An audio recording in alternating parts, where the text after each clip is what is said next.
আসসালামু আলাইকুম এভরিওয়ান, কেমন আছেন সবাই? আশা করি ভালো আছেন।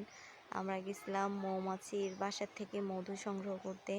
তো বাগানের মধ্যে অনেক গভীরে আমাদের বাগানে দাদার আর কি, সেখানে গেছিলাম। পরে বাঁশ বাঁধা হলো গাছে, যেই গাছে মৌমাছির বাসা। পরে সুপারির খোল আর নারকেলের পাতা জড়ো করে একটু ধোয়া দেওয়ার চেষ্টা করছিল, কিন্তু যে দেখা গেল যে আগুন ধরে গেছে।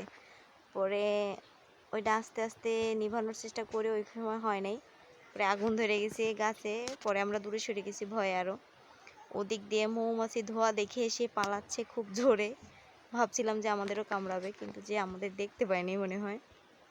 পরে আর একটা নিয়ে কাকা আস্তে আস্তে উঠছিল গাছে, বেচারা অনেক ভয় পাচ্ছিল, আমরা খুব উৎসাহ দিছি।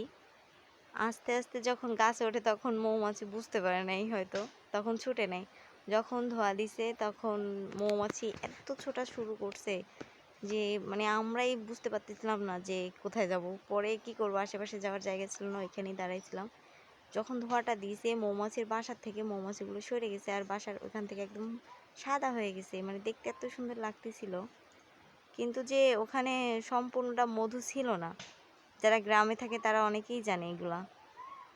আমরা তো গ্রামের মানুষ, তাই মানে তাও যাইনি কখনো, এই প্রথমবার গেছিলাম মৌমাছির মধু সংগ্রহ করে দেখার জন্য।